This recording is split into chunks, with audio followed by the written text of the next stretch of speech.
Hey Kev, let's follow this trail over here. This looks like there might be something waiting down there. All right. Hey, wait a minute. Do you hear that? Yeah, I thought it was just me. What the heck is that? I don't know what that is. Whoa, do you smell that too? That's unbelievable. Hey, look. What the? Hey, look, those branches are moving over there. What the heck is that? Holy cow, is that what I think it is? Look at that thing. Oh my God. It's a freaking Sasquatch.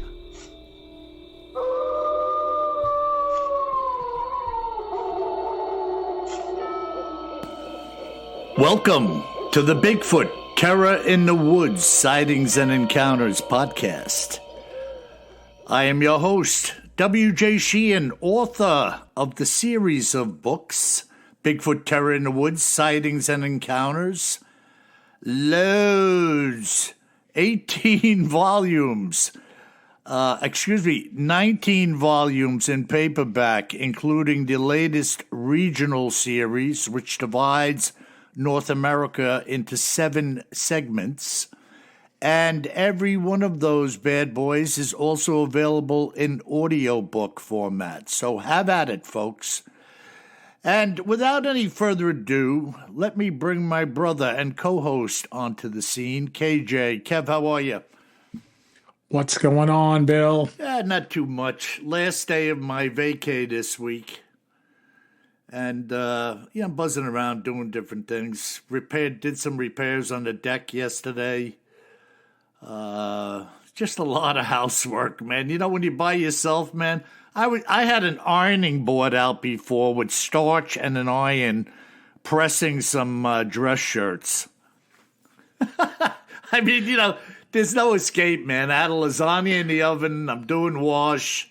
It's just unbelievable. Well, if it makes you feel any better, I am pressing shirts all the time. Yeah, I mean, it's just the way it is, you know. I'm not complaining. I'm not complaining, but, you know, it's just that there's stuff to do, man. There's always, always things. I'm trying, tomorrow, folks, is Memorial Day, and I'm trying to set some time aside just to chill out because I'm not working, but I'm already thinking, I should probably do some power washing. Yeah, you know, happy homeowner, man. You know, you just... Maybe a little bit of painting, you know. And I don't mean painting a still life of some fruit in a basket. I'd really like to get to that at some point in my life, but no. Yeah, you know, Kev, I got that metal circular, patio table on the deck with 6 chairs. Yeah. And they're made out of, that ornamental kind of pot metal. But, I haven't been using that table in quite a while. And there was mold on it, and some of this pot metal would look like it was corroding in spots. So I took out my grinder. I ground all the areas of the chairs and the table that had any roughness to them. Then I power washed the daylights out of everything to get the mold out and the dirt. And then one day, those 6 chairs and that table are getting painted with Rust-Oleum.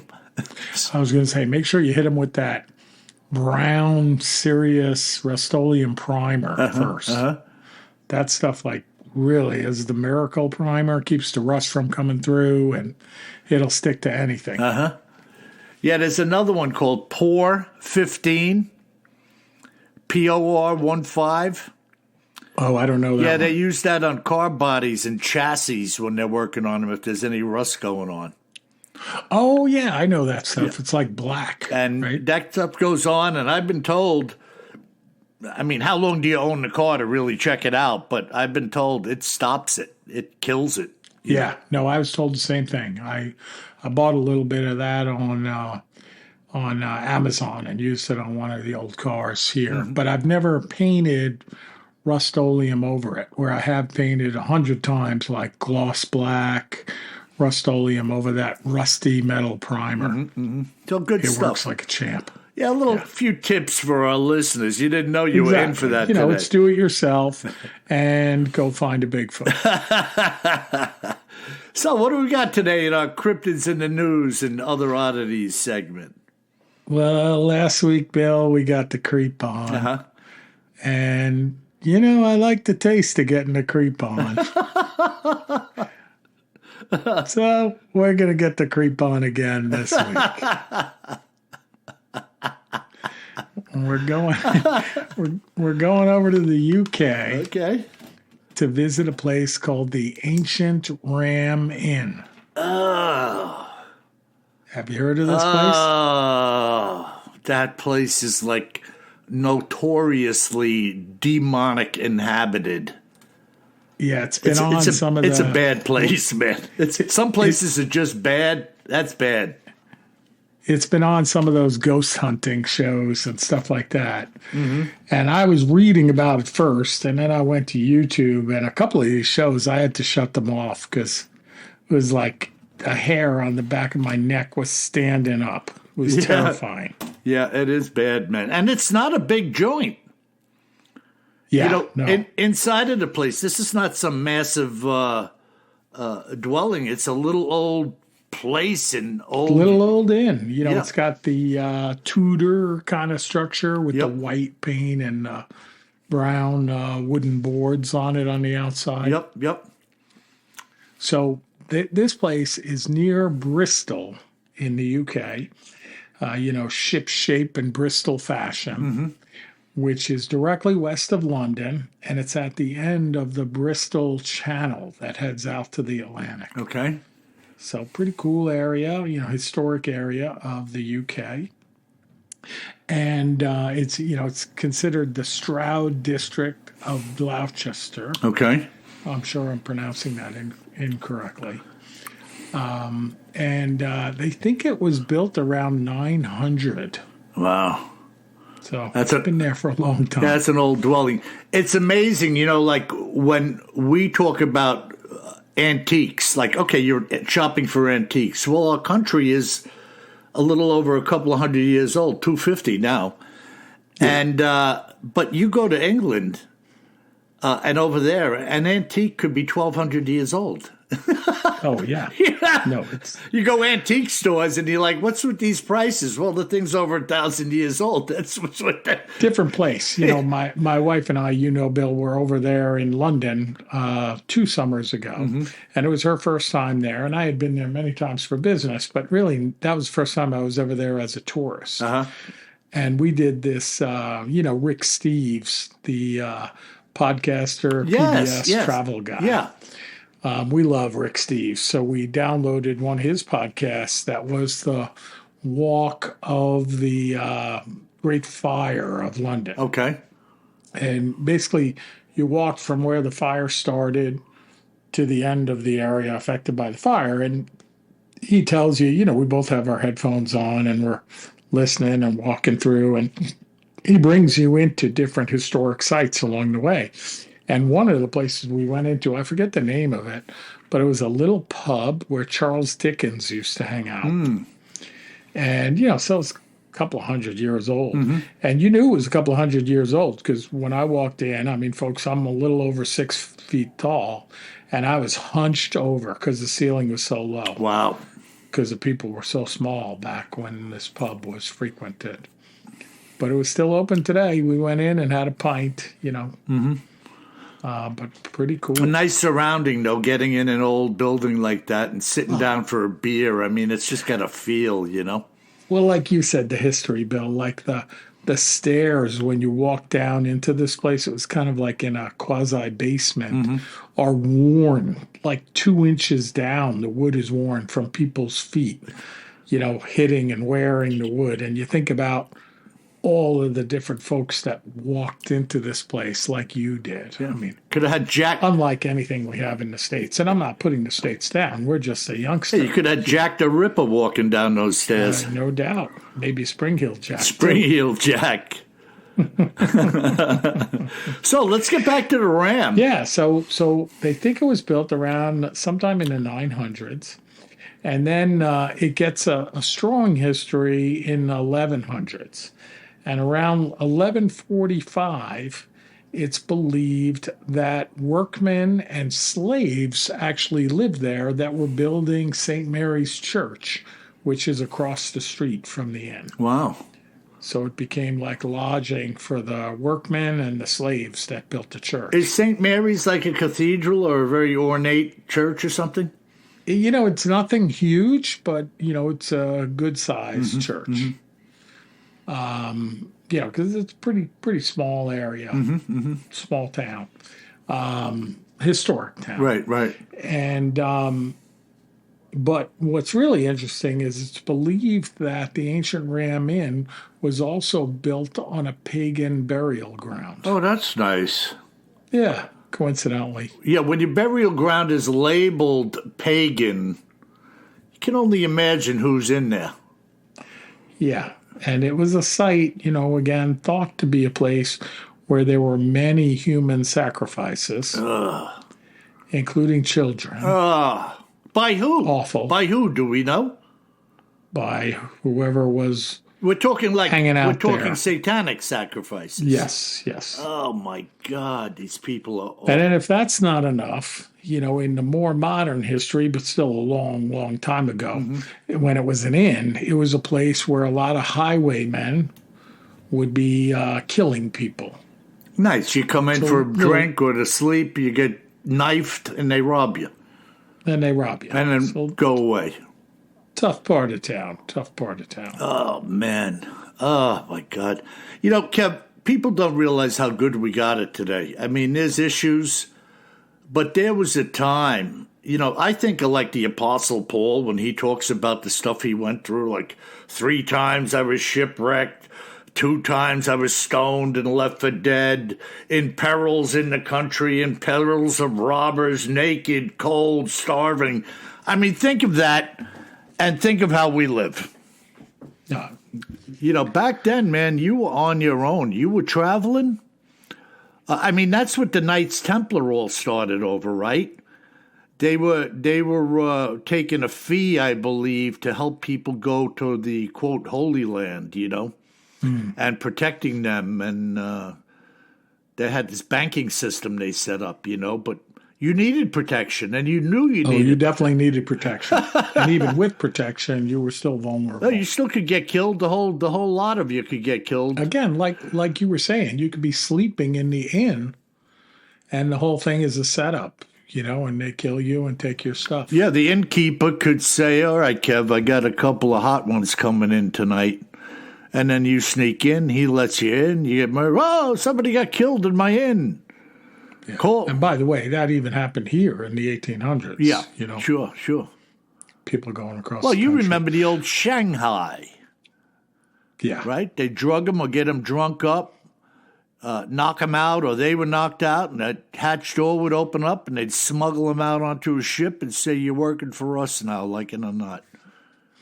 Yeah, I love those stories. I mean, they're terrifying, but I remember going up to the whaling museums in Nantucket, up in Massachusetts, up on Nantucket Island, and they talk about how they used to go out to the tavern and get guys drunk and drug them or hit them over the head and drag them out on the ship, and they'd end up out on the ship for like 4 years going whaling. Yeah.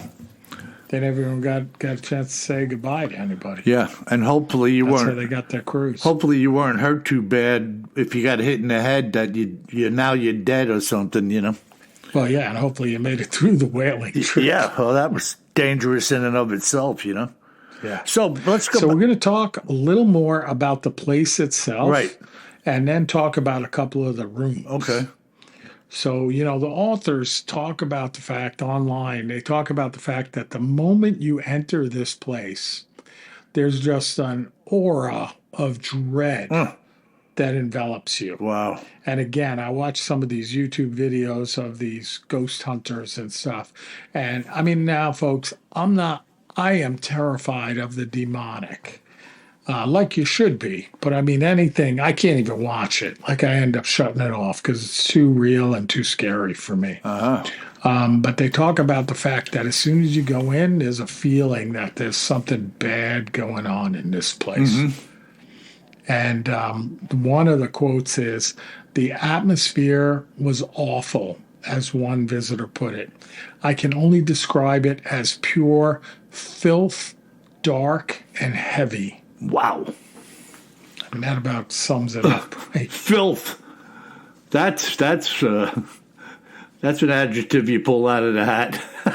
And by the way, you can go and buy tickets and go on a tour of this place. Nice, yeah. Pleasant little tour, like Disney World. I won't be getting you tickets for Christmas. Kev, So the first room, if you go on a tour, that visitors encounter is called the men's kitchen. And the men's kitchen reputedly stands on the site of the pagan burial ground. Ugh. And when you go in there, you can hear pretty clearly, often, the sound of a baby crying. Wow. Yeah. Wow. Well, there's some type of mimicking going on there in the demonic realm, but no doubt influenced by sacrificing a baby. No doubt. You know. And then there's a staircase that leads out of there, and people who have ascended the steep staircase up to the first floor have been thrown up the stairs by invisible hands. Up the stairs. Up the stairs. That's quite a jolt. Yes. To get thrown upstairs is like, you know, yes. I'm not throwing you upstairs. No. Wow. And they took a photograph there in 1999, apparently, and it showed a mysterious white mist about the height of a human ascending the staircase. Wow. Yes. Some you know, creep Kev, fest. Some of these satanic rituals, they're all women. A lot of people don't know this kind of stuff. They're all women who act as like surrogates to raise a child. They get impregnated. They raise a child. They don't go to the hospital or anything. They give birth like the old-fashioned way in somebody's house or whatever. And the reason they do that is because that child will be used as a sacrifice. Oh, now you get me. I want to hang up on this podcast. You're giving me the creeps. Well, that is creepy, but that is a reality. Yeah. I'm not saying it's commonplace, but man, there's some wickedness out there. Oof. Like the scripture says, we wrestle not against flesh and blood, but spiritual wickedness in high places. This stuff really exists, and it's to be contended with. No, and that's why it scares me so much. Yep. So on the first floor of the Rams Inn is the most haunted and terrifying room. And it's called the Bishop's Room. Nice. And in one account, a medium that was there, pushing open its door, was lifted off the ground and flung across the room. Wow. Yeah. And they say the atmosphere inside is oppressive and disturbing. The Bishop's Room and the men's kitchen. Yeah. Do we know why it was called the Bishop's Room? I don't. Yeah, it must have had something to do with some bishop that was hanging out there. Now, maybe, yeah, I mean, it was across the street from the church, Yeah. so maybe the bishop lived there for a while. Yeah. But folks, too, if you live in this area and you know the history of the Rams Inn, I mean, write in. I know we have a lot of listeners in the UK. Yeah. Tell us, Yeah, and also any other creepy locations, Scotland, wherever. Yeah. My God. And then they say that a phantom shepherd and his dog have been seen near the door, while those who spend the night in the room have often attracted the lustful attentions of demons. The lustful attentions? Yes. So, like, while they're staying in the room, something's trying to toy with them, shall we say? Seduce them. Wow. Both male and female demons. So incubus or succubus. Yeah, that's the designation for male or female. Exactly. Wow. Oh, my God. And then we go to the attic. And climbing into the attic and crouching beneath the roof timbers, a feeling of intense melancholy appears to hang in the air. And they say that the innkeeper's daughter is said to have been murdered in this roof space in the early 1500s. The innkeeper's daughter. Yep. And people attempting to sleep in the bishop's room below, if they don't run into the demons trying to seduce them, they often hear the sound of something heavy being dragged across the floor above their heads. Oh, isn't that nice? Maybe a body being dragged. Yeah. Oh my God. So much wickedness. In horrible place. Forget the pagan burial ground, if you can do that for a minute. But the human sacrifices, children being sacrificed, just an awful place too, with these highwaymen coming through and killing people on a regular basis too. Yeah, well, you remember the old Billy the Kid murdered that man for snoring. Yeah. There's sick dudes out there, man. There are just sick people. Even today we see it. You hear these reports. Oh, yeah. People are just possessed of a devil and just go on murder sprees, Yeah. Wow. Wow, is that... So that's it. I told you we get to creep on. Yeah, well, you know what? We did. Unbeknownst to you, I'm continuing to creep. With... just digging back a little bit to one of the creepiest doggone accounts you'll ever hear, and you're going to hear it tonight. So this was, excuse me, the story was told to me by Cole Adams, currently residing in the good state of Kansas. This is what Cole had to say. In the early 80s, I was living with several other guys in somewhat of a communal arrangement in the Pacific Northwest. I'd rather not give specifics about exactly where, because should my old friend's wife ever read this, it would reopen some very nasty wounds which are better left closed. The fact that I mentioned this communal style of living has absolutely nothing to do with what happened. I simply mention it in order to give you a window into my life at that time. I had made a friend of a fellow named Chip Hayes. The two of us spent a fair amount of time together racing dirt bikes. We also liked to shoot together, and Chip was a hardcore hunter at heart, whereas I was more or less given to target shooting, not willing to put forth the effort and the commitment needed to hunt with Chip. At any rate, we had a nearby place where someone through the years had dug out a long cut through the earth with, say, a bulldozer. The cut ended with a tall hillside of dirt at the back end of it. Let me just page stick together. Chip had named this place the Pit, while I like to call it the Shooting Gallery. The cut ran downhill on a slight grade for about 400 feet, and at the back end, the wall of dirt was about 40 feet tall. We had some picnic tables to rest. We had some picnic tables to rest your gun and arms on, and we used to go there to target shoot and or sight our rifles in.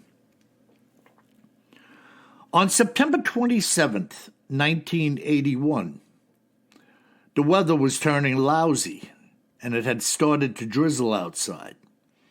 It was about 4 p.m. when the phone rang, and I picked it up. On the other end was Lana, Chip's wife. Now, they had only one vehicle, and that was Chip's truck. She said that Chip had gone down to the pit earlier in the day, adding that he was going to sight in his rifle for an upcoming hunt. 6 hours had passed. She was getting a little worried about him having not returned.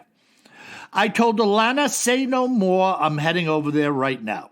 So I jumped in the truck and drove over immediately to the pit to check on Chip.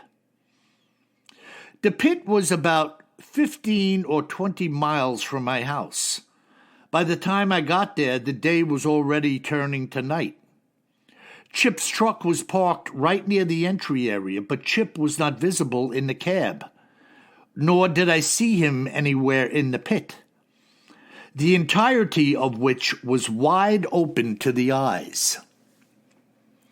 I got out of the truck, and I could see Chip's gear on one of the tables, and yet no gun and no sign of Chip. So I started shouting out his name. There was no response, and I have to tell you, I was getting a little more than worried. I suddenly had a really bad vibe that something awful had gone down. That's all I could say. Looking at the back corner of the pit's rear wall, I could see, based on the way the dirt was disturbed, that someone had climbed up the dirt wall in the corner. I thought it was Chip, who may have climbed up there to do a little squirrel hunting or something of the sort. The rain was now coming down heavier as I climbed up the corner myself. Once on top, I was looking around and immediately saw Chip's Minnesota Vikings hat on the ground. When I walked over to pick it up, the ground surrounding it was soaked in blood. There were large footprints all over the ground. I'm talking about size 20 XXXL prints. They appeared to be from a gigantic, barefoot human. Call it intuition, call it whatever you like. I felt compelled to walk in a certain direction. Within a short distance from the edge of the woods, I came upon Chip's 30-06 bent in half and laying on the ground. I started screaming his name in every direction, and no response was heard. Suspecting foul play, I headed right down to where his truck was parked, only to find more of the same large footprints surrounding the entire vehicle. Looking first in the window, sorry about that. Looking first in the window and then upon opening the door, I had to try all I could to not heave right on the spot.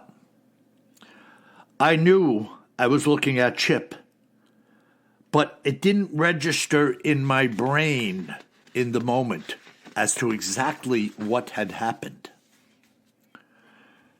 Chip was dead. His eyes were bulging out of the sockets, his body having been folded in half backwards, and he was stuffed between the front seat and under the dashboard on the passenger side of the cab. I started to sob profusely, holding my head while leaning on the hood of his truck. There would be no helping him now. His fate had been sealed. I tried to compose myself, and I jumped in my truck to go for help. Keep in mind that this was way before cell phones, and there weren't any phone booths out here either, with this pit being in the middle of nowhere. I was racing down the highway at 100 miles per hour when I saw a trooper up ahead. Pulling over, I jumped out of the car and ran to him. I could see that the trooper was already startled at my appearance. I told him there had been a killing, and as I was talking to him, he was already on the radio calling for backup. Leaving my truck on the shoulder of the highway, I jumped into his cruiser, and the two of us raced back to the pit. When we got there, another unit was just arriving, and a third soon followed. Nobody could believe what it was we were looking at. I took two of the officers up the hill to see the area where I found the blood, his cap, and his gun. To a man, they never expected to see what they were now looking at. Chip and Lana were very good friends of mine, and I knew the responsibility was to be mine and mine alone to break the news to Lana. That was almost 40 years ago. I still can't break the hold that the events of that day have had on my life. At the time, I never gave much thought to the existence of Bigfoot. But my opinion now is this. Chip and I had spent hundreds of hours together at the pit, and never did we once venture into the woods surrounding it.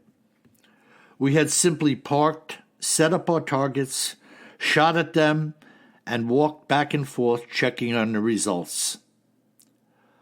I believe that on that day, Chip had come to do what we always did. But when I got there, no targets had been set up. My hunch is this. He arrived and saw a Bigfoot walking along the top of the back wall, chambered around, and took a shot at it. I think after the shot, he climbed up the hill expecting to see his trophy.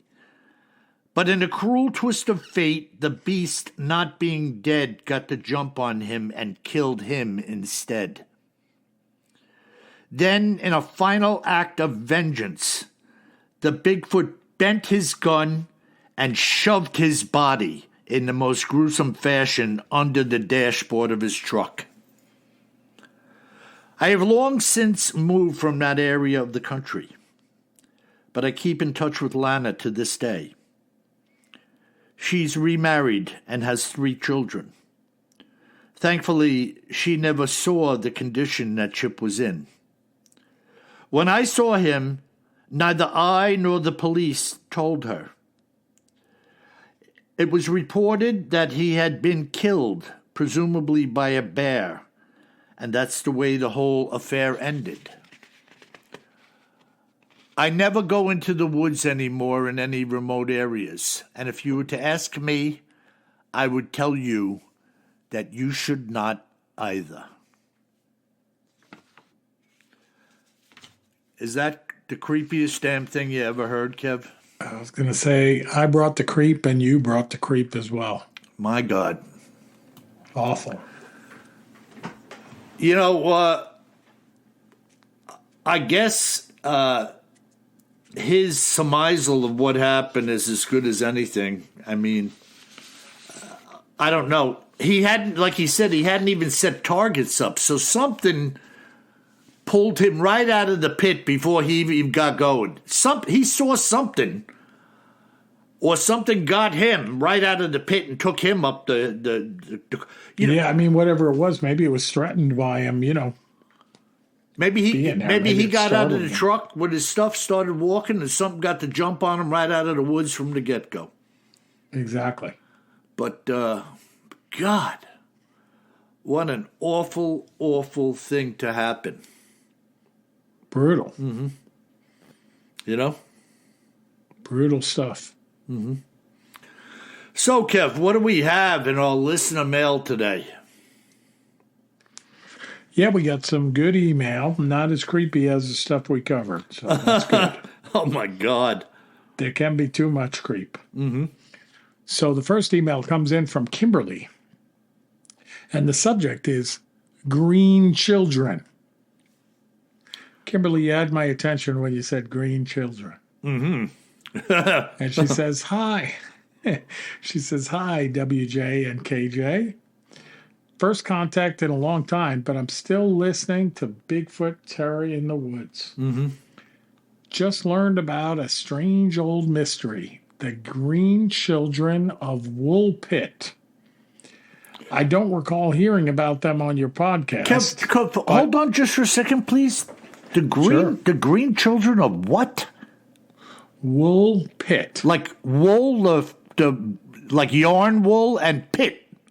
Like peach pit. Okay. Or like your store. Yeah, the pit. The pit. Yep. So the green children of Woolpit. Now, I don't know where Woolpit is. I haven't looked this up yet. But she says, I don't recall hearing about them on your podcast. And Kimberly, that's because you haven't. I've never heard of this. She says, but these children supposedly crawled out of a wolf trap. Google it and have a read. Best regards, Kimberly from the Chestnut Ridge area of Pennsylvania. What the hell is a wolf trap? I don't know. That they could crawl out of it. You mean they were in the wolf trap and just... I gotta, it's on the list. Wow. I'm definitely going to look it up. And Kimberly, thank you for giving us the idea. The Green Children of Woolpit. Bill, we can only hope that the grown children are half as creepy as the black-eyed children. Well, listen, maybe the Green Children have black eyes. We can only hope. Yeah. Do you mind if I borrow your telephone? Listen, you little punk, I'll fold you in half and jam you behind my dashboard. Now move along. Well, you can try to, but can I just borrow your phone first? I warned you, bozo. All right. Well, thank you, Kimberly. And the next email comes in from Dawn. Hey, Kev. And she references episode 299 and premonitions. All right. She says, good afternoon. I am a lifelong Long Islander, born and bred. I thoroughly enjoy your podcast and look forward to each new episode. I also have several of your books and enjoy them as well. The Bigfoot Believer Club is a lonely one on Long Island. But your podcasts and books satisfy my desire for more information on a topic that has intrigued me since childhood. Mm-hmm. I had to write in after WJ was describing his premonitions during episode 299. Oh, yeah. Yeah. And it was the first time I've ever heard anyone else describe exactly what I have experienced throughout my life. There you go. Yeah. And Dawn writes, I am by no means a psychic, but I have experienced strong, undeniable premonitions throughout my life. I do not know where they come from or why they happen, as they are quite random. But the moment it happens, I know that the information being conveyed is unequivocally true. That's exactly how I feel, Dawn. And I was saying on that podcast, where do you believe this comes from? And I have a track record now, as Dawn does, apparently, from what she said, that when she has it, it's no longer guesswork. She knows it's true. She knows it's happening. 100%. And that's exactly how I am. She says, I mean, getting to what you're saying, Bill, she says, I do not know where they come from or why they happen, and as they are quite random. But the moment it happens, I know the information being conveyed is unequivocally true. Yep. And Kev, one of the most recent ones, I think I shared it on the podcast, was when I heard that there was a cardinal from Chicago that potentially out of the 132 of them that could be voted in as the Pope, I knew in that moment he was going to be the Pope. Oh, I know, and you told me that. Yeah, and I did tell you, right? Probably a week before. Yeah, before it even had the conclave, I told you this guy's going to be the Pope. Before the conclave started, Yep. Yeah. And what happened? You tell me, because he became the Pope. And he wasn't a favorite. It's not like you picked a favorite to win the Kentucky Derby. No, they said he had a 3% chance. 3% of becoming the Pope. I don't know who was below 3%. He must have been at the way back of the pack. You know what I mean? Might have been Snoopy. Yeah, Snoopy. Hey, Mo, what are you doing with the crowbar? Yeah, so Dawn goes on. I've made people aware of things in advance that later were proven true. Uh-huh. Throughout my life, I have known random facts that I had no way of knowing otherwise. The information comes through as clear and precise and very different from a random thought. When it happens, you just know it is different. Yeah. Yeah, it was very validating to hear someone else put into words something I have also experienced. Mm-hmm. She says, I know I'm sane. By the way, Dawn, I can't say the same about my brother. She's logical, rational. Again, I can't say the same. Who just has this unexplained quirk or gift, I would say, Dawn. Uh-huh. Thank you for sharing your experience. Maybe someday we can understand it better. Wishing you continued success, Regards, Dawn. Yeah, that's awesome. You see, it's coming back to me now. I think I was saying, like, I wonder how many people are out there that have this happen. No, it's awesome. And Dawn, here comes Dawn, just happened to chime in and gives me verification. Well, there's at least two of us. Absolutely. You know, I'm sure there's more than two. Yeah, yeah. So it's, and I like her description that it's not some random thought. When it hits you, you know. That's all I could say. It's just like it clicks, like somebody logged in, gave you the info, and logged out. No, she did a great job of describing Very good, very good. Thank you, Dawn. Wow. Thank you, Dawn, for writing in. All right, Bill. Well, that's a great podcast. Well, Kev. We got the creep on ×2. Oh, my God. That was really, I don't know. You know, depressing, maybe. Creepy, absolutely. You know, and let me tell you something, folks.